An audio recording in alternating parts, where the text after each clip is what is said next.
And good evening and welcome to the DDCC Storm Coaches Show. We are live uptown Lexington at the Eatery and being joined tonight with Coach Matt Ridge. I'm Kip Childress. Coach, good win last night. It was. We didn't play our best, but we found a way to win ugly. So that was a good way to finish up a game in the regular season with a win at home in front of our fans. Yeah, you know, we'll talk a little bit more about that later on, but I found that interesting that you said that. And I've heard coaches say that through my career in athletics too. A win, even though it may be ugly, an ugly win still counts in that win column. My high school coach, that I think the absolute world of, Robert Kent, if you're listening, Coach Kent, appreciate you so much. He always said that there's going to be 5 to 10 games in every season that you're not going to play your best. And if you can find a way to win those 5 to 10 games, and then, of course, you win the games when you do play well, you can have a special season. And this group certainly expects to win. Well, and I think that you've proven that over the years that you're going to get your fair share of wins. You've gotten your fair share of wins over that career. So let's jump right into it. You know, since the last show on March the 25th, you've played the final 3 games of the regular season. And before we get into the individual games, you know, as a result of this past week, you've once again won the regular season title and have claimed an automatic bid to the NJCAA Division II National Tournament coming up in Danville, Illinois later this month. Describe the feelings and emotions of playing and coaching during the COVID season, all that we've had to endure during the pandemic, and what it feels like to win the regular season championship with all that you've gone through over the past year. Well, you know, I just finished listening to Roy Williams' press conference of him retiring, and old Roy would probably say this doggone pandemic that we're in has caused a lot of craziness worldwide. But going back to last year, Kip, it was just so difficult to control not just my emotions, my family's emotions, but most importantly, those players' emotions, having to end our season at the hands of COVID when we were supposed to be getting on that plane and flying to Danville, Illinois was really, really difficult. So I'm so proud of this group. I'm ecstatic for this group, but especially the sophomores that last year had to end the season at the hands of COVID. So, you know, there's 4 guys that were on that team last year that unfortunately is not going to be getting on this plane with us here in a few weeks, and that's Ryan Brodnick, Cam Robinson, Jamarius Harrison, and Kalen Hinton, who I absolutely love and think the world of. So, you know, to some degree, while we're out there in Danville, I'm going to be thinking about those 4 guys because they earned the right to be out there. And unfortunately, they didn't get to go. But the returners obviously have been saying all year we have unfinished business in Danville. So hopefully between now and then we can stay humble and continue to get better and make a run at this thing here in a few weeks. Yeah, we heard that from some of your sophomores last night when we were just before beginning the game during the sophomore recognition where they mentioned that there's work yet to be done, and we look forward to seeing that coming up here in the next couple of weeks. Absolutely. We're trying to base our pride on the future and not just what we've done so far, even though we're proud of what we've done. If you're joining us tonight on Facebook Live, we welcome you to tonight's show, the Coaches Show here with head coach of the DDCC Storm, Coach Matt Ridge. If you have questions for us, be sure and log on to Facebook Live and share your question. We'll have a portion of the show later tonight where we'll try to address some of those as well. So we'll cover some of the games from the last show up until tonight. The first game since the last show was a return date with arch rival, the Sandhill Flyers. You guys had to travel down to Southern Pines for a late Saturday afternoon matchup, and you came out of the gates white hot with in the first half. You guys were up over 20 in the first half, pushed that lead to close to 30 in the second half, and shot a blistering 52% from beyond the arc for the game. What was the mindset of your team in the practices leading up to that rematch with Sandhills? Well, there's a few things you have to do against Sandhills or you don't even have a chance. And one is you have to match their energy, especially in D-transition, because they run and run and run. Coach Apple gets those guys to sprint the floor as good as anybody in the country. And the second thing you have to do is be physical and block out and fly around and rebound the basketball. They're as good as anybody in the country at doing those 2 things. Coach Apple does a great job in those 2 areas. And the third thing you got to do is limit your turnovers and take great shots. So for us to come out of the gate like we did and do those 3 things, and especially shoot the ball incredibly well, we were 11 of 19 from 3 at halftime. I'll be honest, I didn't see that coming. I mean, I know we've got capable shooters, but to shoot the ball at that level, on the road in a difficult environment was really impressive. I wasn't as surprised as our defensive energy because this group, I think, understands that's our bread and butter. But for us to come out of the gate and shoot the ball at that level was really, really helpful. Anytime the ball goes in the basket at a high percentage, it's going to help your chances, obviously. So, that was certainly welcomed. I just hope we could do that more consistently going down the stretch. Right. We talk about riding a wave of momentum. I think especially in the game of basketball, if you can get on that wave, it certainly pays off dividends as the course of the game goes on, and we certainly saw that against Sand Hills. Well, you're not going to shoot the ball that well every night or even in a half, but you can play hard, smart, and together, and those were three things that we've based this program around for 14 years. And I thought, for the most part, in the last few weeks, we've been doing those three things at a high level, so hopefully we can continue to play unselfish, take great shots, and take care of the ball. During the game, we previously mentioned that you shot the three ball at 52% for the game. That's just an amazing number to think about. For a team that averages making 35% from beyond the arc on the season, I'd imagine seeing shooters take a lot of shots had to have a calming effect on the team as the game progressed. Talk a little bit about the mental and emotional aspects of shooting the ball so well, especially against a rivalry team. Well, number one, we talk about shot selection a lot. And certain players have more freedom to shoot different types of shot. We give them the example all the time. Steph Curry in the NBA certainly gets more freedom than post players. So it's no secret success or formula how you get more freedom. It's about getting your rear in the gym and becoming a better shooter. So our better shooters do get a little bit more freedom to take, some what some people might say questionable shots. But we want those guys to have the freedom to miss mentally, and when they shoot it, they're not concerned about missing it. So we talk about that a lot. But, at the end of the day, one of the things that I look for is whether you're making shots or not, how does it translate mentally to the other end? Because a lot of players, their effort and energy is determined by making shots, which that should never be the case. You should be able to play really, really hard defensively no matter if you're making shots or not. So one of the things I'll take kids out for is lack of effort defensively or bad shot selection. Those are two things you can always control. So our kids understand if you're not playing really hard or if you're taking selfish shots, you're going to come sit beside Coach Ridge. Yeah, and if you do happen to miss one or two or even more after that, you got to be able to flush that, get back down to the other side of the court. Absolutely. Isaiah sitting over there last night, he had a huge shot right in front of our bench.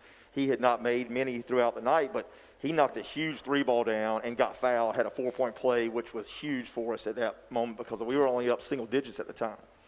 Although Sand Hills did make a bit of a late run to make the final score a little more respectable, you guys really dominated basically for the entire game. What was the mood in the locker room after beating the Flyers in the hangar and in such dominating fashion?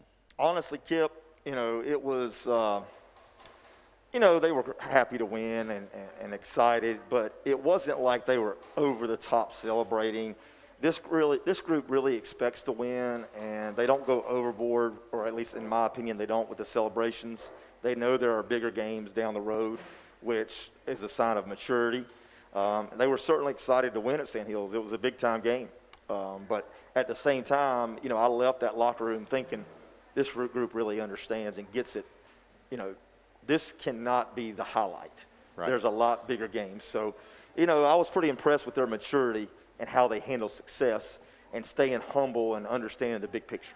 Yeah, you hear teams talk a lot about it being a business trip or like you said, like you've been there before. I mean, it shouldn't be something new, although you can get really psyched up for a rival. To be able to handle it with class is I think, something we've seen your team develop into. Well, at the end of the day, it's just a game. I mean, there's much bigger things in life that you have to deal with outside of basketball. So when we lose like we did at Fayetteville Tech, I always try to congratulate the other coach and players because at the end of the day, if you lose, you're still going to go home to your wife and kids, and the kids are going to go home and have a family, and they can get an education. So you got to keep things in perspective, which I'll be honest with you, early in my coaching career, I did a really poor job of because I am so passionate about trying to get my team to play at a high level and win at a high level. But at the end of the day, it is just that. It's a game. As is often the case, especially in the world of basketball, you had a very quick turnaround from Saturday night after beating Sandhills to play an extremely athletic, talented, and well-coached Fayetteville Tech team on Monday night. Now, Fayetteville Tech beat you at their place just about a month ago from tonight. What was the process for you guys to go from such an emotional high after beating Sandhills to getting refocused for Monday night's game against the Trojans? Well, Kip, obviously the first time we beat Sandhills on a Sunday and played Fayetteville Tech 3 days later and got our butts destroyed, I obviously didn't push the right buttons. So, I certainly didn't have the same approach as I did the first time because it didn't work. But the kids really were hungry and understood, how poorly we played at Fayetteville Tech. And they understood that Fayetteville Tech is very capable of beating anybody. I mean, they just beat Lewisburg last night by 15-20, I think it was. So, Fayetteville Tech is really talented. They're huge. Coach Hurd's done a phenomenal job in recruiting, and those kids can really, really fill it up. I mean, they were unbelievable at their place. They've really shot the three ball at a high level. So we knew we had to come into that game mentally ready, and the kids really did respond and stayed humble. Yeah, the game against the Trojans was close for most of the game. You guys had a 4-point lead at the half. The game was tied with about 12 minutes remaining. You guys then went on a 14-0 run that really helped push you guys to the victory. What are some of the keys, in your opinion, to your guys pulling out the victory over the Trojans on Monday night? During that stretch, we hit a bunch of threes, and I think our guys did a great job of finding our shooters. I think DJ Suggs ended up 5 of 9 from 3 from the game. J.J. Williams was huge for us off the bench. I think he was 4 of 8, if my memory serves correct, from 3. And Javion Jones, he didn't score a boatload of points, but he was one stat away in 3 categories of having a triple-double. He had 9 points, 9 rebounds, and 9 assists. So even though he didn't score his points per game average, he still played really well. He had 9, 9, and 9. So.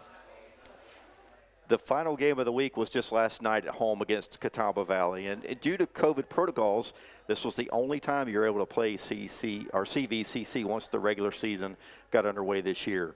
The last time the Storm played the Red Hawks, however, was last season when they gave you your only loss of the season in an overtime game at their place in Hickory. Did that lone loss from last year resonate in the back of your minds, your players' minds, especially the sophomores as we went into last night's game? The sophomores did talk about it. We try to approach every game, whether it's a scrimmage in October or we're playing for a conference championship or in the national tournament in Danville, Illinois, the exact same way. We want the kids to understand that at the end of the day, there's people in China that could give, 2 rat cents about whether we win or lose. So at the end of the day, we don't want our kids to be out there mentally, nervous. We want them to go out there and have the right, like I said earlier, to miss shots. So we didn't really talk about it a ton. The sophomores did mention it. I think they were still a little upset about the way we played at Catawba Valley last year. And those kids at Catawba Valley play really, really hard, and they're physical. So those are the things we try to focus on is what do we need to do to try to compete at a high level against every opponent. And against Catawba Valley, if you don't match their energy and you don't be physical, you're going to get pushed around. So we had guys off our bench last night, Chase Mebane, Jarvis Tillman, come in the game, and they didn't score a ton, but they really were physical and embraced that challenge. And I was so proud of how they came off the bench. Aaron Ross late in the game came in and had a few huge possessions. He had an and one and an assist, I believe, the very next play. So we're getting production off our bench, which this time of year is what the coach wants to see, because, you can't play the same 5 guys for 40 minutes, especially to play the style we're playing. Yeah, we put the show prep together literally before last night's game. So I pulled a few stats here from last night's game I thought were very interesting. And you talk about Mebane and Tillman coming off the bench. Combined picked up 9 rebounds on the night. And I think they had a bigger presence than those 9 rebounds, because not only were they pulling those down, they were creating space for other guys to grab rebounds as well. Mm-hmm. Yep. And, Miles and Jarvis, to be honest, hadn't played a ton of minutes this year. So, with us missing Scriven and Nas last night, we challenged them in practice, and they really responded. I'm so proud of them. And going forward, that's just going to make us better because we can go even deeper on our bench. Big night from Javion Jones. Picked up 23 points for the night, was 3 for 4 from the three-point line. Almost a leadership effort that we saw out of Javion on the floor last night. Well, I've never really questioned Javion's effort. I mean, he's relentless. But the three-point ball is something I've challenged him since last year to this year, and he's really embraced that in the process of getting his rear in the gym and getting a lot of shots up on the gun. And he's really become a much more confident shooter because he's deserved the right to be confident based on his preparation. Yeah, 2 3-point baskets as well from DJ Suggs. That came at key points of the game. 2 players that I noticed, and Miles and I talked a little bit about during the game, was L.J. Rogers and Isaiah Pruitt. Both of those guys were 5 for 5 from the free throw line. And the one thing I noticed, first about L.J., he has no emotion. I mean, it doesn't matter if things are going well or not so well. It's the same stoic look on his face going up and down the floor. And as soon as I said that, you guys were coming out of a timeout. He comes out to the floor laughing. Yep. But still, a very calm presence on the floor. That's impressive. You know, LJ is so poised. He never gets too high or too low, regardless if I'm chewing his rear out or he hits a big 3-ball late in the game. He just mentally is able to go to the next play, regardless if he did something poorly or something really good. So I love that about LJ. Coaches play, players they trust, and that's certainly one quality with LJ that I really admire. And then, of course, Isaiah late in the game at Sand Hills, they just kept fouling him because they couldn't get the ball out of his hands, and he knocked down a boatload of free throws, which was huge for us to keep pushing up that lead, because Sand Hills, we weren't stopping on the other end. So, him hitting all those free throws was really big time for us. Yeah, 5 for 5 from the line last night as well. And the one thing that I did notice is he's like a machine at the free throw. We joked a little bit about me shooting free throws when I was younger, standing flat-footed and just knocking them down one after the next. I was never a basketball player. Watching Isaiah last night at the line, though, it was like a machine. It was money, and 5 for 5 from the line proved that. Yep, he can really do it. I mean, there's no question. We got a bunch of guys that can shoot them. LJ's another one, DJ, J.J. Williams. I mean, I could keep going on and on. We've got a lot of kids that can shoot it. Javion's a really good free throw shooter. Couple of key points that I noticed coming off the stat sheet from the game last night. Turnovers, 32 turnovers by Catawba Valley to our 23. Still, 23 turnovers, a lot for us, but we created turnovers that Catawba Valley had as well. Well, 23 is too many. I'm Yes. not happy with that at all, but we did do some good things defensively to create turnovers and create offense off our defense, so I was proud of us getting out in the passing lanes and denying and rotating correctly when we run our traps at them. But, to create that many turnovers, obviously you're creating offense off your defense. We didn't shoot the ball especially great last night, but we did create some offense off of our defense. Yeah, so 30 points off of turnovers last night, and I mentioned this to Miles. The guys' heads were up, their hands were active, and those are the types of things that you like to see on defense, and that created a whole lot of those turns. There were some unforced errors from Catawba Valley as well, yeah. But our guys were creating just a havoc down low, especially in the lane, I thought. I agree. We were active, had active hands, and were able to get some deflections without fouling. One of the things that we noticed before the game as well, and we made mention of, is Catawba Valley makes a habit of getting to that free throw line. Not necessarily the best free throw shooting team, but they get to the line a lot, and that's something I thought we did a good job of keeping them from getting to the line. And transversely, they were 9 of 14 from the free throw line. We were 25 of 33, and when you look at the stat sheet, that's the difference of the game. Well, you want to.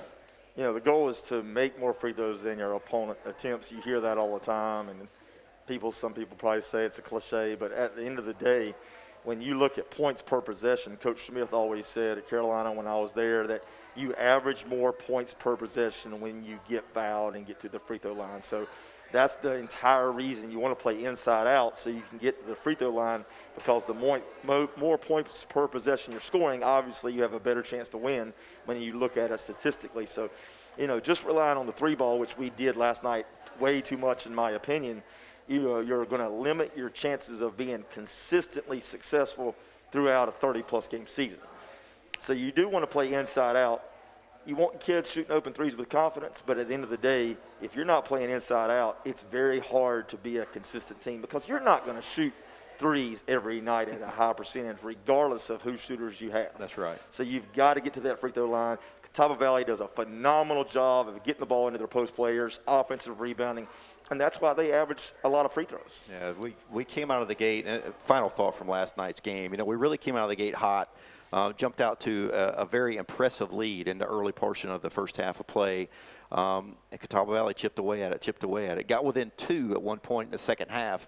But the one thing that I thought was impressive is the guys never lost their amount of grit. They never lost their composure. A couple of key timeouts from you guys as well to really keep their heads in the game, and was able to put together a run right there at the end and really put the nail in the coffin. Kids did a great job responding during those timeouts to execute what we were trying to get them to do. So proud of them down the stretch, and I told them that after the game in the locker room.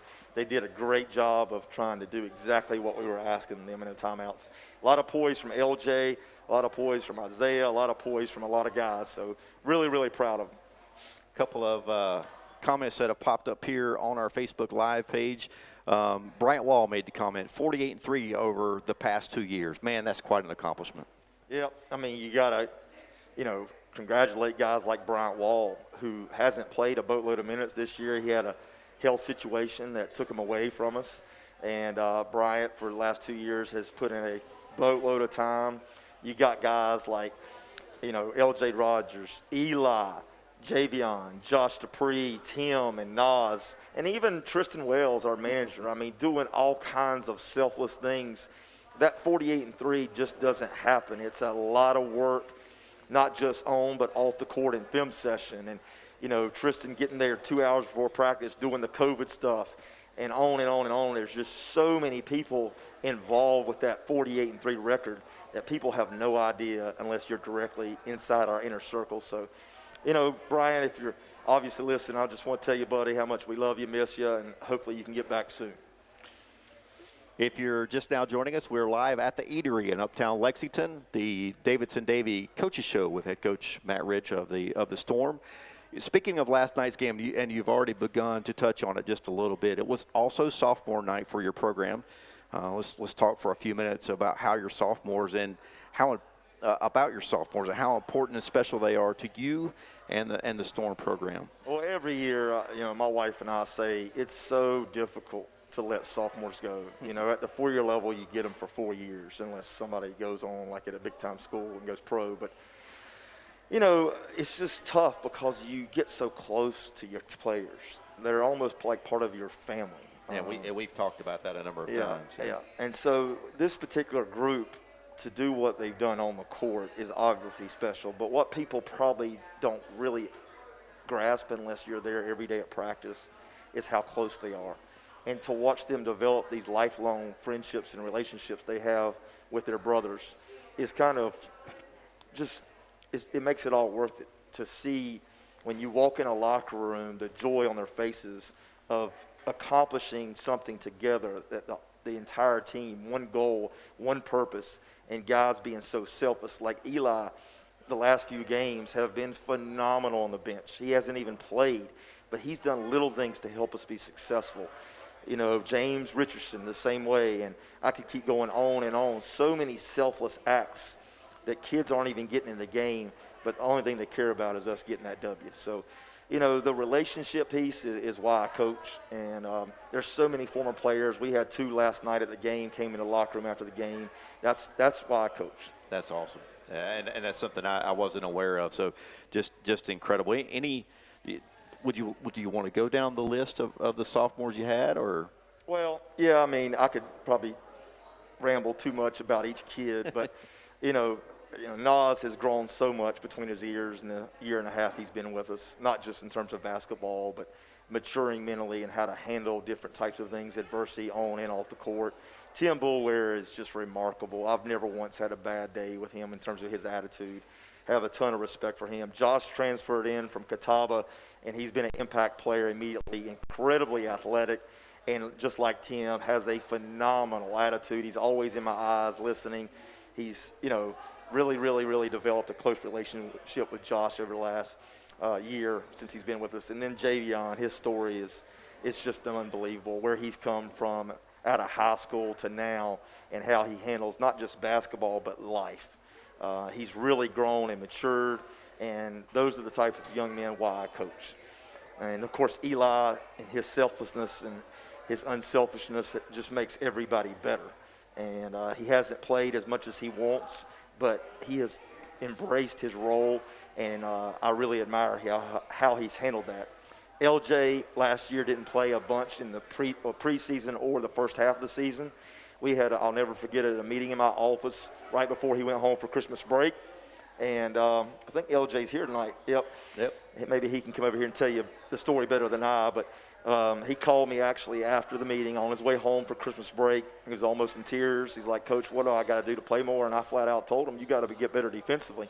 And he came back from Christmas break, and he embraced my challenge. And he worked his way up to being 6th, 7th man last year and was a big part of that 31-1 team. This year, I think he started almost every game. He's, I think, our second or third leading scorer. But more importantly, I trust him defensively. He's gotten so much better on that side of the ball. Bryant Wall hasn't played a ton because of his injury situation and his health. But, again, Bryant certainly makes us better, 6'7", long and athletic. But we hope to get him back soon. He's going through some tough times with his health. And then, of course, Tristan. Everybody loves Tristan. I don't know if he's here tonight or not, but Tristan is a selfless young man that came into our program.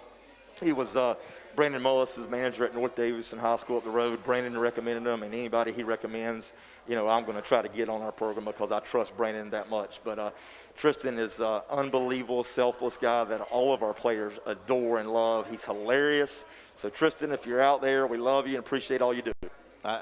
Speaking of Tristan, I know this is something that I noticed in just a couple of games I was able to join you guys at Brinkley, is anytime that I needed something, he seemed to be right there and on it, and there was never a no, I can't do that came out of his mouth. He's certainly going to be beneficial for someone down the road for sure. Absolutely. And then, Dylan's not on this list, the other manager. He's with us. He's our golf coach's son. But Dylan is the most dependable, tireless worker. He gets everything done before I even expect it done. And, he had some big shoes to fill. Natalie Beck's been with us for 3 years. I think Natalie's here tonight somewhere. But, Natalie was one of the best we've ever had. So Dylan has stepped in and really embraced that role of doing all the little things leading up to practice and after practice. I mean, he's there after practice, doing the cleaning with Tristan of the gym, which takes a while to do when you got to clean the entire gym every day, including the balls, everything. So, COVID has changed the world we live in. Athletically, it's changed it a boatload. And if you don't have people behind the scenes doing all those little things, the coach will be there till midnight. So, they make my job a lot easier. They're an extension of you. Absolutely. With the win on Monday night over Fayetteville Tech, the program won the regular season championship, and now you claim the top seed for the upcoming Region 10 tournament. You've either won outright, which has been 7 times, or shared 5 times the regular season championship for an amazing 12 of the 14 years of the program's existence. Truly an amazing stat. When you hear that and all of the success and longevity that the program has had, what thoughts run through your mind? Well, a lot of emotions. I'm certainly honored to be the head coach at Davidson-Davie. But I think about the commitment level of not just the players but the coaches, because every night that we're not playing, I've got them all over the state recruiting. I think about the word family and what we've tried to create in former players constantly coming back because of the experience they had. I think about passion, like watching these young men like Javion and Isaiah compete at such a high level. And then I think about the late nights, because there's so many nights I'm in, or my assistants in Charlotte or Raleigh recruiting, and we get home at midnight, hadn't seen our wife and kids, not there to put them to bed. And the sacrifice that has to be given by not just the coaches, but the coaches' wives and their kids, they have to embrace and understand the demands of this job. And I'm so blessed to have Candace. She's never once questioned, because she gets and understands the demands of coaching in college. And she has encouraged me to stay in college coaching, even though I've considered going back to high school so I could be there for my 3 daughters, because she knows at one point I'd love to have a shot at the 4-year level. So, I'm so blessed to have Candace and her support. But most importantly, I think about all the talented young men in the last 14 years that have come through this program that have been selfless and tirelessly worked to help us achieve what we've done. Guys like Justin Strickland, Landon Bowers, Justin Reisman, all the way back in 2007 that started this.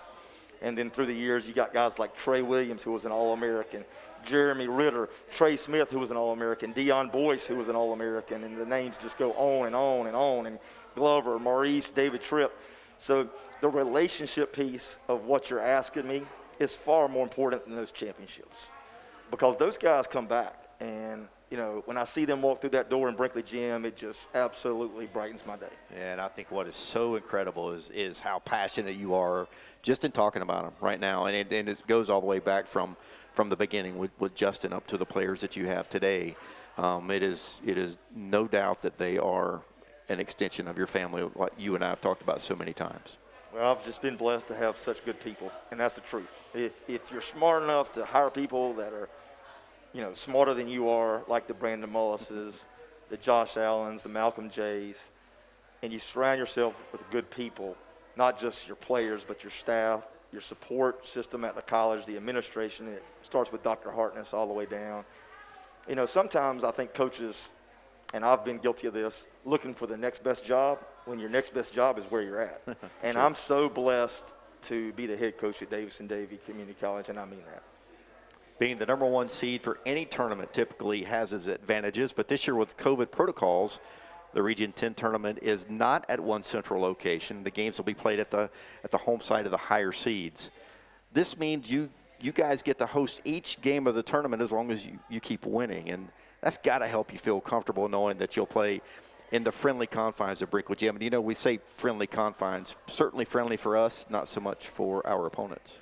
Well, I don't know if I would use the word comfortable, because I've always tried to take on the mentality of respect your opponent and fear nobody. But I will say the friendly, the playing in Brinkley Gym is obviously where we practice every day, so kids are used to playing in there, shooting in there. But the element of our fan base being our sixth man over the last 13 years leading up till this year has no question had an impact on a lot of outcomes of our wins at home. So missing them this season has been, just difficult, because you can't create that environment without them in the bleachers. So these last couple of games, especially last night, having some fans in the gym was nice, because the atmosphere was a little bit like it has been the last 13 years. It gets electric at times. It does. It does. And it's somewhat difficult, I think, for coaches and opponents to come in there, because the fans are right on top of you. I mean, there's only 3 or 4 rows of bleachers on each side. And, most schools, the bleachers are a little bit further back. And we have so many passionate fans. I mean, the Jason Gores, the Caleb Currys, I could keep going on and on and on. I mean, they are relentless.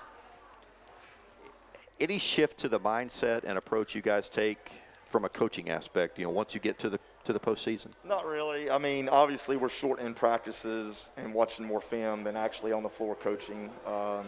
We want them fresh, not just physically but mentally. But in terms of our, how we're coaching the kids, it's not a lot different. We want the kids to understand, whether it's a scrimmage game in October or we're playing in the national championship, you should have the same approach and preparation.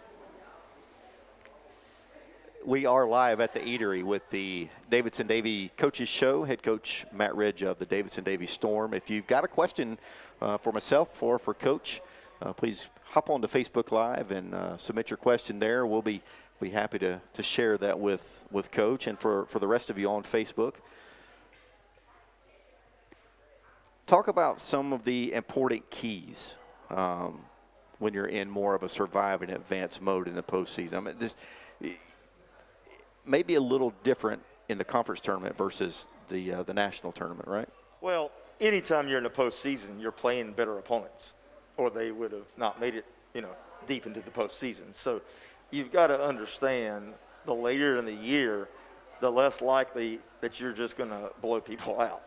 So therefore, there's a few things you got to do to keep winning in the postseason, and one is not turning the basketball over. You got to get shots, and so having poise is incredibly important in the postseason. And the other two things is, defensively, you really got to get after people and get stops and take a lot of pride in playing D, keeping the ball in front of you, keeping the ball out of the paint, and make people shoot contested jump shots, and then most importantly, block out and rebound. So if you can play great D and rebound and not turn it over, you got a chance if you got a talented group, which we have. So we've tried to encourage and really teach and make our guys understand our bread and butter is bending our knees, playing disciplined half-court man-to-man defense, and rebounding and working their tail off for 3 seconds every time the ball is shot. Now, the other end, you got to be unselfish. We did not do a good job of that for 25 of the 40 minutes last night. making the right play, taking great shots when you're open, sharing the ball. So if we can get back to doing that and continue to base our pride on the other end, getting stops, bending our knees, playing together defensively, and rebounding, this team's got a chance.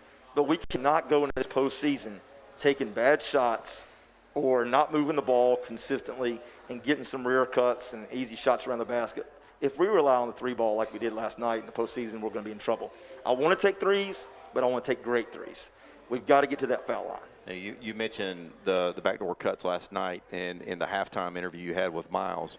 And lo and behold, every time that opportunity did pop up and we were able to get the ball down low, we were able to get a basket out of it. Yeah, I mean, when you get the ball inside, good things are going to happen. You're either going to score or get fouled 95% of the time when you got great players. So we cannot just come down and crank up 50, 60 threes a game and expect to continue to survive and advance in the postseason.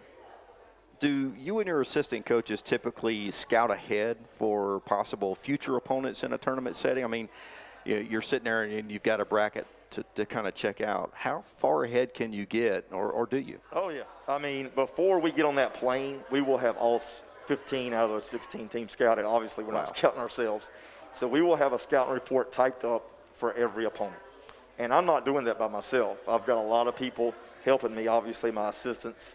Even last year, believe it or not, my wife was actually watching film and writing down starters. And, because when you got to scout 15 teams in a week's time, that's a lot of time, unless you're not going to sleep any. So, before we get on that plane, we're going to have every opponent scouted. We're going to do our very best to watch film, dub it, make sure we're ready to show our team who we're going to play next.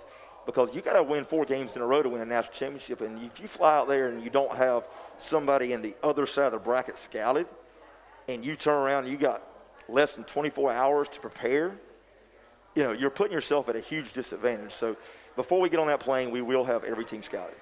A couple of comments have popped up here on Facebook Live. This one from Gary Yantz. Coach Ridge, your players have a great worth ethic and passion for the game because they see that in you. Every young man that you've coached is so very fortunate, and I can't agree with that more.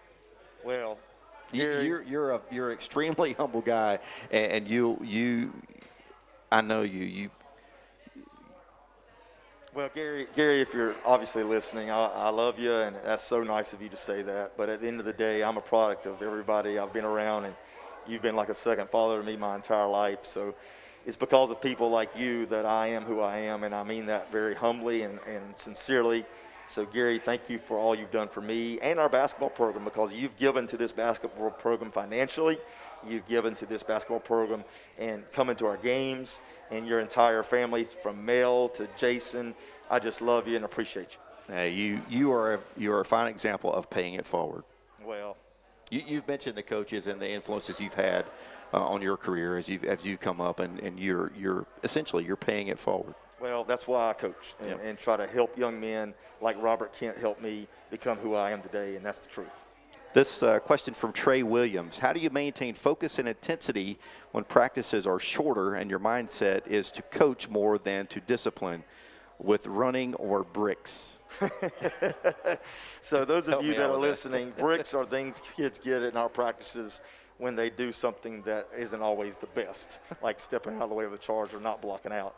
Saves cancel out bricks, so when kids do things well, we give them saves because we want to encourage things we want to see repeated. So, Trey Williams, you didn't get many bricks, so you didn't have to worry about that a lot. Trey was an All-American for us, led us to a Final Four, but, we do shorten practices. Early in the season and preseason, our practices are tough. We tell every recruit, and they tell their parents that if you sign up to come play for me, you're probably going to hear from your son saying this man's crazy. From August to about November, practices are 3 hours. Conditioning after practice, we take them over, give them handwritten quizzes. If they can't draw up the plays, we run them the next day at practice. So they don't have an option. They're going to play hard or they're not going to play. And we use the bench during games to teach all year. If you don't play hard or you don't listen or you don't have a good attitude, which are 3 things Coach Smith always said you can do in every phase of your life, you're coming to sit down. So it's either you buy into that or you don't play. At this time, you know, we've got quite a crowd here with us here at the Eatery in Uptown Lexington. If anyone would like to come up and maybe ask some questions or offer some comments, and your coach or your players, coach, are they typically shy? Well, we got a few